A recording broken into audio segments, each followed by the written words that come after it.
Bom dia, irmãos, graças e paz, que a graça do Senhor, a paz do Senhor Jesus Cristo esteja com cada um de vocês nesse domingo, o último domingo do mês, onde nós vamos estar nos preparando para 21 dias de jejum.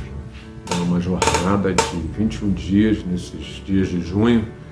Nós esperamos que sejam um tempo de muita bênção na sua vida, um tempo de busca, um tempo de revelação, um tempo de afirmação da nossa identidade em Cristo Jesus. E esse domingo pela manhã, nós já ao longo do tempo dessa semana nós viemos tirando dúvidas. Hoje à noite no culto nós vamos estar falando também, tirando as dúvidas, possíveis dúvidas que os irmãos e as irmãs vêm tendo ao longo da semana, para que a partir de amanhã, na segunda-feira, dia 1º de junho, nós estaremos vivendo esse tempo sobrenatural de Deus. E nessa manhã eu queria compartilhar algo com vocês que fala a respeito do nosso crescimento. Quando nós propomos dias de jejum, dias de nos voltarmos para o Senhor, é essencialmente um crescimento na nossa vida espiritual. Se nós focarmos todo o sentido, o significado da nossa vida no Senhor, e tudo que acontece em nossas vidas, ela poder ser consolidada no Senhor. Não existe um outro caminho para nós que somos crentes, para nós que somos igreja do Senhor. Para aqueles que desejam crescer, o caminho não é um caminho fácil, não é um caminho doloroso. Nós temos falado sobre isso aqui, sobre a vida de discipulado, e é muito mais do que simplesmente você ir à igreja. É muito mais do que simplesmente você assistir a um culto, mas você se tornar um adorador na sua vida diária, no seu cotidiano. O que nós fazemos domingo e as atividades que desenvolvemos durante a semana na igreja são apenas consequências, desdobramentos de uma vida espiritual que possuímos no Senhor. Quando nós nos reunimos para celebrarmos a Deus, para adorarmos ao nosso Deus. Mas antes de isso acontecer de fato, um verdadeiro desprendimento, uma adoração genuína, uma celebração onde não é uma mera reunião, não são simples reuniões solenes, mas é um desdobramento da nossa vida espiritual com o Senhor. Isso exige crescimento. Isso exige que nós saiamos de estágios, que nós nos encontramos e estejamos indo para estágios maiores, onde adquirimos mais responsabilidades, onde nós descobrimos coisas que nós não havíamos conhecido, coisas maiores ainda. Então, nós passamos a ser instrumentos de investimento do Senhor, passamos a ser usadas por Ele de forma como nunca fomos usados. E aí, então, a igreja toda é edificada. O seu chamado, a sua vocação, o seu ministério, ele se torna fundamental para que o reino de Deus ele possa ser estabelecido nessa terra. Assim, o Senhor usa muitos dos seus, aqueles que se tornaram referências para nós, referências de espiritualidade, onde nós temos prazer em escutar, onde nós somos atraídos de uma certa forma para esse ministério que desperta de alguma forma a atenção e até a paixão por Cristo, no sentido de recebermos mais conhecimento, mais revelação. Isso é fruto de uma busca que todas essas pessoas tiveram em Cristo Jesus. Elas decidiram a crescer mais. E assim eu quero desafiar você nesses tempos de crise que estamos vivendo, mas também tempos de fé, tempos de renovo, tempos de transformação. 21 dias buscando ao Senhor, jejuando ao Senhor, para que a nossa vida espiritual ela seja consolidada, ela seja amadurecida e traga consequências que nós nem podemos imaginar sobre nossas vidas em todas as áreas, sejam elas quais forem, na nossa área pessoal, na nossa área familiar, na nossa área profissional, na nossa área ministerial, mas sobretudo onde tudo começa, na área espiritual, é onde reside tudo. Sem essa vida espiritual intensa, nós não podemos servir ao Senhor. E eu queria trabalhar hoje com você, caminhar hoje com você, o tema da nossa escola dominical, já preparando para amanhã, fonte de crescimento. O jejum é uma fonte de crescimento e nós vamos ver isso agora. Eu gostaria, antes de nós começarmos o nosso estudo, nós estarmos orando com o Senhor. Pai, em nome de Jesus, o Senhor está aqui, o Senhor está conosco, o Senhor é a nossa fonte, o Senhor é a nossa força. Tu és tudo aquilo que precisamos, Senhor, na nossa vida. Ainda que estejamos passando momentos difíceis, o Senhor é o nosso sustentador. O Senhor é aquele socorro que está bem presente nos tempos difíceis, nos tempos de adversidade e nos tempos de tribulação. Por isso, nessa manhã, nós queremos dedicar tudo aquilo que estamos fazendo aqui, essa aula, esse estudo, a nossa igreja, nossas vidas, tudo, Senhor, nós consagramos ao Senhor, sabendo que o Senhor é a fonte de crescimento em todas as áreas da nossa vida, sejam elas quais forem. Por isso, fala conosco, Senhor, ministra o nosso coração nessa manhã, em nome de Jesus. Nos dá um coração humilde, nos dá um coração sensível e que possamos cada vez mais aprender, crescer e sermos consolidados como igreja do Senhor, em nome de Jesus. Amém. Então vamos lá, essa fonte do crescimento. Primeiro texto que eu gostaria de compartilhar com vocês se encontra em João, capítulo 3, versículo 5, diz: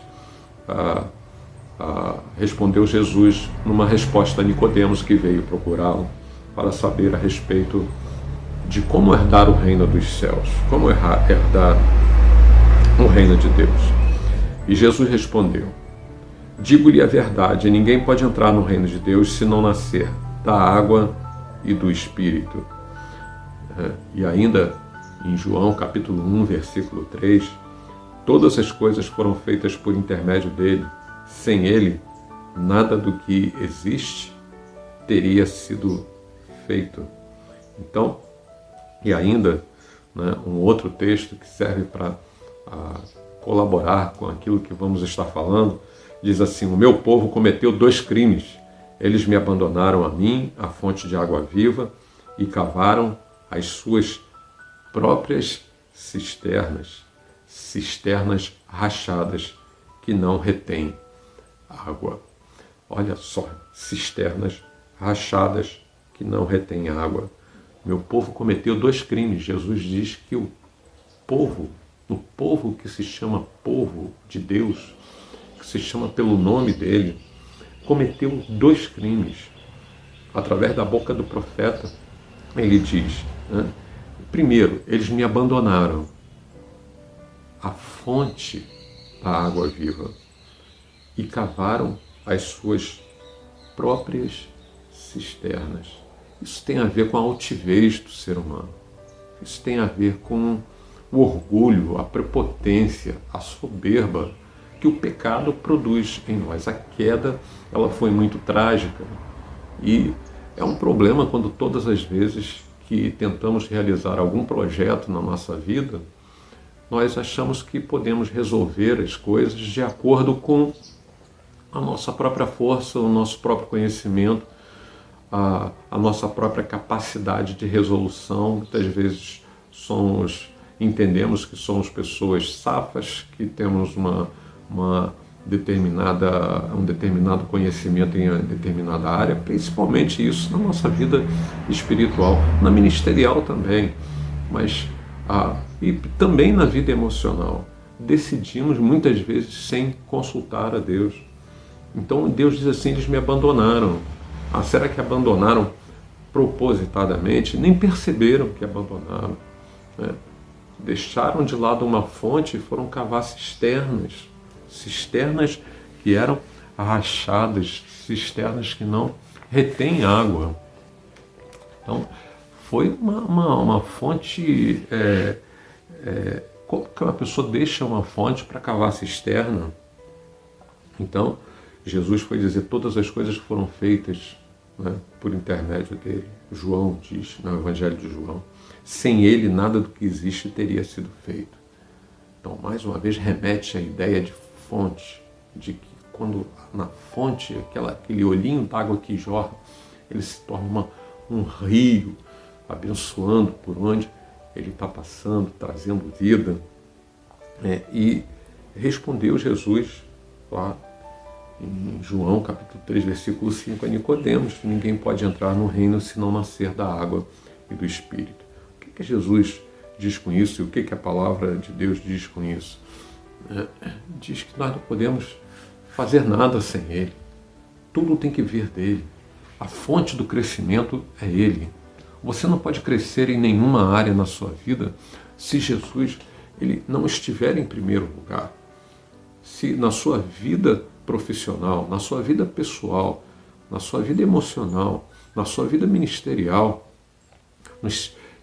em todas as áreas, em todos os segmentos da sua vida, ela tem que ser norteada pelo Senhor, por uma vida de temor a Deus, uma vida de busca, uma vida de consagração, uma vida onde o seu eu, ele morreu. O cântico da Lagoinha, que diz assim, lugar de morte, lugar de vida. Então, porque não há possibilidade de haver vida de Deus num lugar onde reina aspectos da vida humana preponderante, sem permitir que Deus entre ali. Então, quando se nasce com a perspectiva, ninguém pode entrar no reino se não nascer da água do Espírito. Entrar no reino. Nós não podemos herdar o reino se não houver de fato um novo nascimento. Digo sempre que as pessoas não seguem a Cristo por causa de uma igreja bonita, um templo bonito, com todo conforto, um louvor com ótimos músicos, instrumentos muito bons, toda a técnica, tudo isso nós devemos ter. Podemos e devemos ter para dar todo o conforto para que aquela estrutura que está ali, ela possa cumprir um propósito, um chamado, capacitar pessoas, instruir pessoas, investir em pessoas, para que se possa alcançar os perdidos. Porém, na nossa vida, quando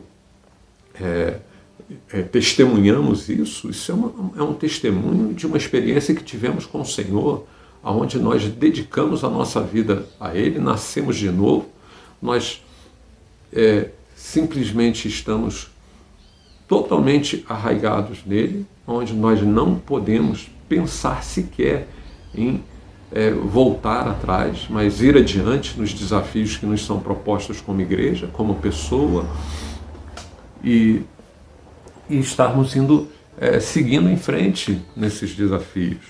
Então, Deus diz que o povo cometeu 2 crimes criminosos. Quais são os crimes? Me abandonaram a mim, a fonte de água viva, e cavaram as suas próprias cisternas. E ele diz cisterna ainda rachada, que não retém água. Diferença de fonte de cisterna. Na cisterna pode ter água como pode não ter, em tempo de seca, depois que você gasta a água da cisterna todinha. Agora a fonte o nome já diz, é inesgotável. Então, nós não nos esquecermos de que Deus é a fonte, sempre será a fonte da nossa vida.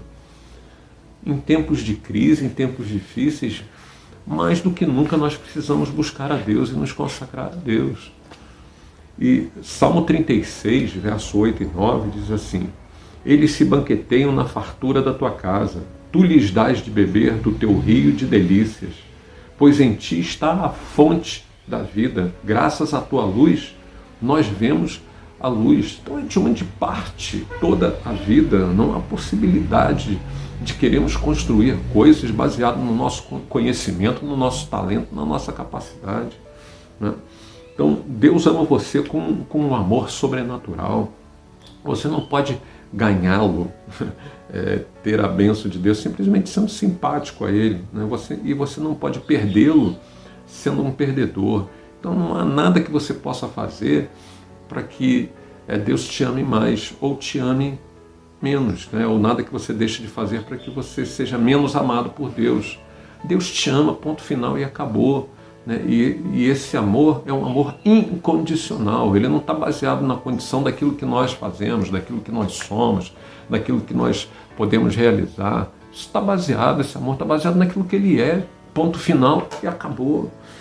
Então, mas nós podemos ser cegos o suficiente para resistir a esse amor, disse Max Lucado.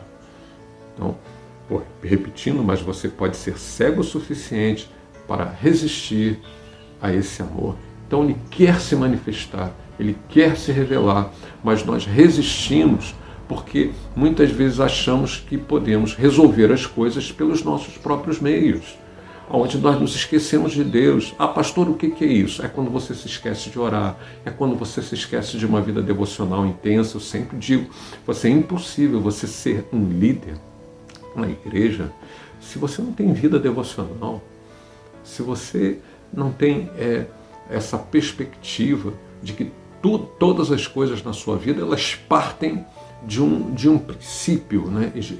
De uma fonte, essa fonte a jorrar. Então, essa fonte a jorrar, a água, ela vai permear, ela vai banhar, ela vai trazer vida a todas as outras áreas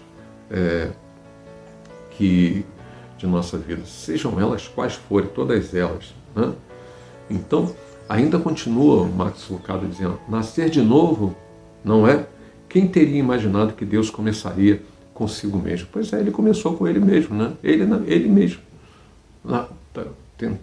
No novo... trazendo a perspectiva do novo nascimento do Espírito, reencarnando para nos mostrar essa verdade. Então, João capítulo 3, versículo 7, é necessário que vocês nasçam de novo. E Jesus, o Verbo, a palavra, Ele encarna, Ele faz um processo inverso, né, para que nós possamos ser alcançados. Quando Jesus, ele sai da glória, Ele vem como filho, Ele encarna, Ele nasce, e Ele, para provar que ele retorna, né, nessa vida abundante espiritual, tudo aquilo que existia em Jesus. Então, como a palavra diz, o segundo Adão veio para trazer ao conserto que o primeiro Adão tinha perdido. Tudo aquilo que Deus havia dado ao primeiro Adão se perdeu com o pecado. Jesus veio restaurar isso. Então, Ele reencarna, Ele nasce da carne. Mas Jesus diz assim, o que nasce da carne é carne. E o que nasce do Espírito é Espírito. São duas coisas completamente diferentes. E Ele disse, é necessário que vocês nasçam de novo. Então, João capítulo 3, versículo 4, vai dizer que precisa ter um entendimento desse poder soberano de Deus. E perguntou Nicodemos, como alguém pode nascer sendo velho? É claro que Nicodemos não estava entendendo o que Jesus estava falando. É claro que não pode entrar pela segunda vez no ventre de sua mãe e renascer. Então, a fim de que vocês conheçam a esperança para a qual Ele nos chamou, as riquezas da glória, da gloriosa herança dele nos santos e a incomparável grandeza do seu poder para conosco, os que cremos. Conforme a atuação da sua poderosa força, esse poder Ele exerceu em Cristo, ressuscitando dos mortos e fazendo assentar-se à sua direita nas regiões celestiais. Efésios capítulo 1, versículo 18 a 20. Então, olha só, a fim de que vocês conheçam a esperança para a qual Ele os chamou, as riquezas da gloriosa herança dele nos santos e a incomparável grandeza do seu poder para conosco. Então, por que a gente tem que nascer de novo? Exatamente por isso. A resposta a pergunta de Nicodemos está aqui, a fim de que vocês conheçam a esperança para a qual ele os chamou. As riquezas da gloriosa herança dele nos santos, sem incomparável grandeza do seu poder para conosco, os que cremos. Então, conforme a atuação da sua poderosa força, esse poder ele exerceu em Cristo, ressuscitando dos mortos e fazendo assentar-se nas regiões celestiais. Então, o crescimento, assim como o nascimento, são manifestações divinas, né? E não podemos fazer isso sem não formos cooperadores de Deus. Deus só pode proporcionar o crescimento, o nascimento, quando há arrependimento. E o crescimento, quando há acessibilidade a esse coração ensinável. Um coração quebrantado e contrito não despreza o Senhor. E assim nos tornamos cooperadores de Deus. João capítulo 1, versículo 3 diz: todas as coisas foram feitas por intermédio dele. Sem ele, nada do que existe teria sido feito. Não é? Então, tudo começa no Senhor. Tudo começa e termina, na realidade. Nós apenas somos cooperadores. Né? Senhor, como podemos fazer a obra de Deus? Jesus respondeu: a obra de Deus é esta, que creiais naquele que o Pai enviou. É simples. Então, é crer, é por fé. A segunda coisa da capacitação divina, que te leva a novos comportamentos. Está lá em João capítulo 3, versículo 6. O que nasce da carne é carne, mas o que nasce do Espírito é Espírito. Então a gente tem que crescer na dimensão da perspectiva do reino de Deus, não na perspectiva do nosso homem. E aí, o que vai dizer o Evangelho de João, capítulo 1, versículo 12 e 13? Contudo, aos que o receberam, aos que creram em seu nome, deu-lhes o direito de se tornarem filhos de Deus, os quais não nasceram por descendência natural, nem pela vontade da carne, nem pela vontade de algum homem, mas nasceram de Deus. Olha, nascer de Deus é fundamental para que você cresça nessa dimensão da carne. É uma capacitação divina. Precisa haver a capacitação divina. Sem isso, é impossível nós crescermos e nos tornarmos cooperadores na construção desse reino de Deus. Terceira coisa é a liberdade que nós temos do Espírito Santo.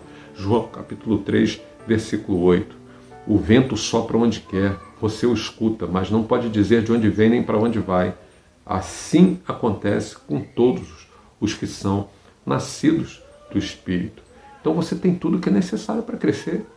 Porque ele diz assim: o vento sopra onde quer, você o escuta, mas não pode dizer de onde vem nem para onde vai. Assim acontece com todos os que são nascidos do Espírito. Então as coisas já estão prontas. A questão é permitirmos que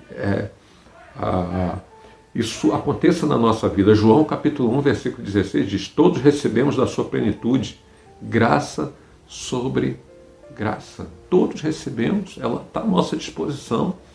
Então, tem que haver essa permissão.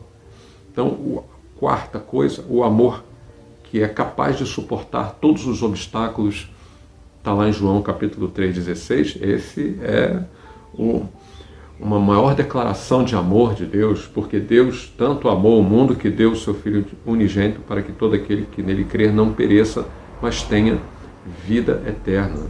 Então, vença, né, as barreiras, né, que te impedem de crescer.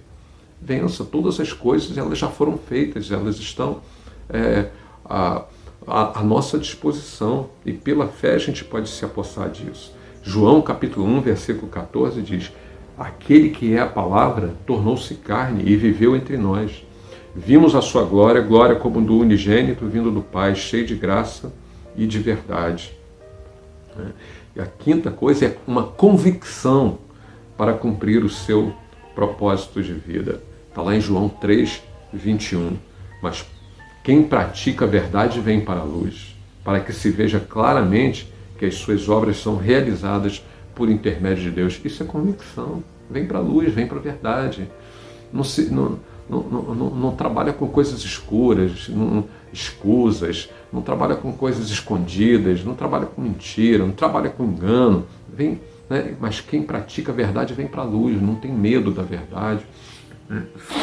Temos falado sobre medo, passamos aí a quarta, quinta-feira falando sobre medo, que o medo ele é um impeditivo ao crescimento e que isso faça com que você tenha convicção, né, das coisas que Deus tem para nós. Então a convicção ela é fundamental. Seja um crente convicto, seja um crente seguro, né, que não fica sujeito a qualquer tipo de doutrina, a qualquer tipo de circunstância, mas quem pratica a verdade vem para a luz, para que se veja claramente que as suas obras são realizadas não por intermédio dele próprio, mas por intermédio de Deus.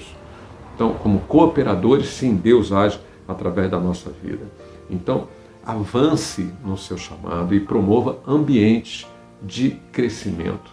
Então, você não é simplesmente chamado para ser o alvo de Deus e que todas essas coisas estão vindo sobre você e você faz o que com isso?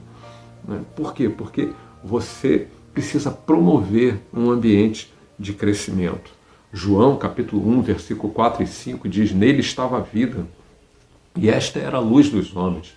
A luz brilha nas trevas, e as trevas não a derrotaram. Para que luz num lugar de luz? Às vezes a gente fica ensimesmado achando que crente que só sabe trabalhar dentro da igreja, não sabe trabalhar num lugar de trevas. Você foi chamado para ser luz e no lugar de trevas, porque no lugar de trevas precisa de luz para poder brilhar e que as pessoas vejam, levar a nossa luz. João capítulo 3, versículo 17 diz: pois Deus enviou o seu Filho ao mundo não para condenar o mundo, mas para que este fosse salvo por intermédio dele.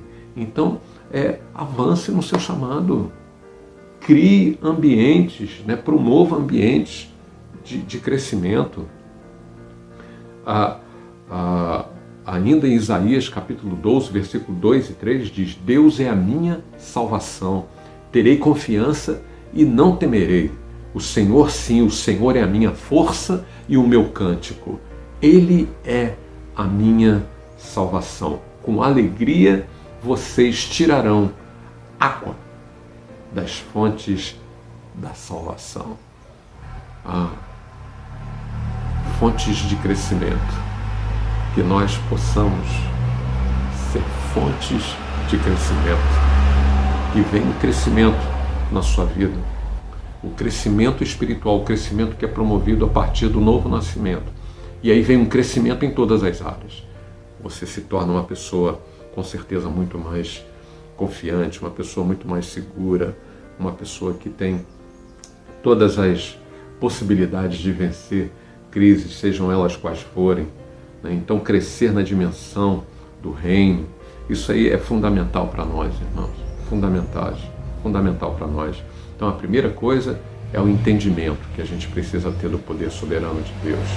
A gente precisa entender isso, que Deus é soberano e que nós precisamos ter esse entendimento, sendo um cooperador de Deus. A segunda coisa vem pela capacitação divina que te leva, que te induz a novos comportamentos, porque você é nascido da carne. Então você precisa crescer nessa dimensão e nessa perspectiva do reino. A terceira coisa é que você começa a desfrutar dessa liberdade do Espírito Santo. E o vento sopra onde quer.